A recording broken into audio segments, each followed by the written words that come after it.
मैंने आपको इससे पहले बताई। और ऋषिकेश कर्णप्रयाग की रेल परियोजना, हमने वो दौर भी देखा है उत्तराखंड में जबकि हम लोगों को ट्रेन दिखाने के लिए देहरादून लेके आया जाता था, हरिद्वार लेके आया जाता था, और हम लोग ट्रेन देख के काफी खुश होते थे कि ट्रेन चल रही है, हमारे उत्तराखंड में ट्रेन चल रही है। लेकिन आज लोगों की समस्याओं को, पहाड़ में आने जाने की दिक्कतों को समझते हुए जिस प्रकार से कर्णप्रयाग रेलवे प्रोजेक्ट लगभग पूरा होने को हो रहा है, वो हमारे लिए बड़ी उपलब्धि के रूप में जाना जाता है। हमारे उत्तराखंड के कितने नौजवान हैं जो दिल्ली, नोएडा वगैरह में नौकरी करते हैं, उनको उनकी प्रॉब्लम को समझते हुए, आने जाने में उनकी तकलीफों को समझते हुए, परिवार के बीच में उनके रहने को समझते हुए जिस प्रकार से मात्र 2.5 घंटे का सफर किया जा रहा है उत्तराखंड, देहरादून टू दिल्ली का, वो भी एक हमारे उत्तराखंड के विकास के लिए एक माइलस्टोन साबित होने वाला है। और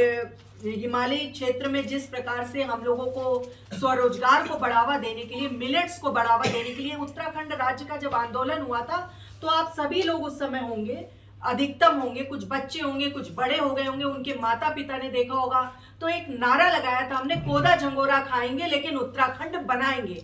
तो उस समय वो कोदा झंगोरा हम लोग गरीबों का खाना समझते थे, और माँ बहनें हम लोगों की क्या करती थी, जब हम लोग कहते थे काली काली रोटी नहीं खाएंगे तो सफेद आटे के अंदर भर भर के वो खिलाया जाता था। लेकिन ये कहा जाता था कि हम उत्तराखंड का निर्माण करेंगे, भले ही हम लोग गरीबी के उसमें जीवन यापन कर लेंगे। लेकिन आज उस समय हम लोगों को समझ में नहीं आया कि इससे कितना ज्यादा बेनिफिट हमारी बॉडी को हो रहा है। लेकिन मिलेट्स परियोजना के तहत, स्वरोजगार योजना के तहत, रागी के सूप से लेकर, मशरूम से लेकर, हर मड़वे का अगर आप आज देखेंगे तो मड़वे के मोमोज वगैरह भी मिलना शुरू हो गए हैं। तो इन सब चीजों से हमारे हेल्थ बेनिफिट्स को देखते हुए भी जिस प्रकार से हमारे उत्तराखंड में पहाड़ी भोजन उपलब्ध होते हैं, उनको एक राष्ट्रीय स्तर पर एक पहचान दिलाने वाली अगर कोई सरकार रही तो वो भारतीय जनता पार्टी की सरकार रही। और उत्तराखंड के खनन के बारे में अभी हम सभी जान रहे हैं कि खनन को लेकर विपक्ष बहुत ज्यादा मुद्दा उठा रहा है। लेकिन इससे पहले की अगर मैं बात करूं तो 200 करोड़ की प्रोत्साहन राशि क्या इससे पहले हम लोग को मिली?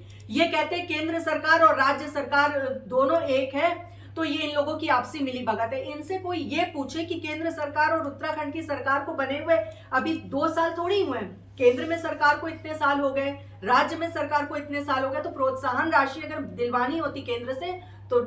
पहले ही साल में दिलवा दिए होते, इतने सालों के बाद क्यों दिलवाना शुरू किया? तो इन सब चीजों को देख के, और हमारा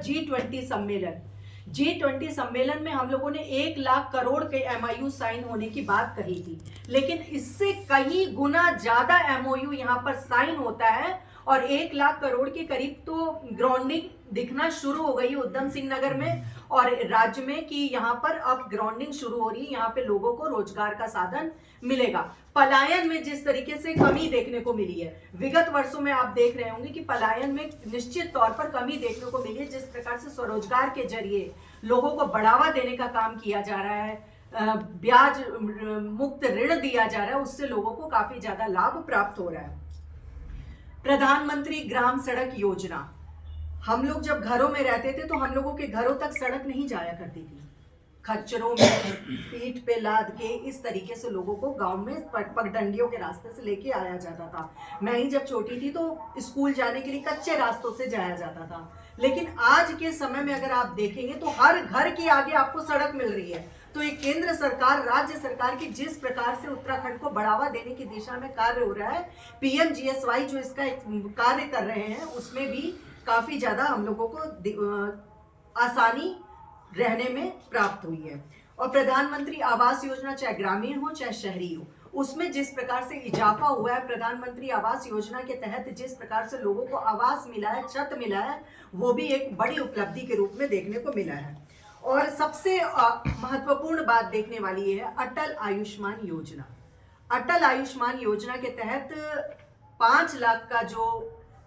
पूरा इलाज का खर्चा मिलता है, वो हमारे लिए एक माइलस्टोन साबित हुआ है, क्योंकि हमने वो भी देखा है कि गरीब अगर कोई होता था, इलाज कराने जाता तो उसको अपने गहने जेवर तक बेचने होते थे इलाज कराने के लिए। लेकिन आज किसी भी जगह से आप जाइए, वहां पर आपको अटल आयुष्मान योजना के तहत लाभ प्राप्त हो रहा है। किसान की जो सम्मान निधि योजना है, उसके तहत किसानों को लगातार सम्मान की निधि उनके खाते में जारी है। राज्य में उद्यमिता को, भावना को समझते हुए जिस प्रकार से बल मिल रहा है, वो भी अभी उत्तराखंड के लिए एक हमारे लिए बहुत बड़ी बात हो रखी है। और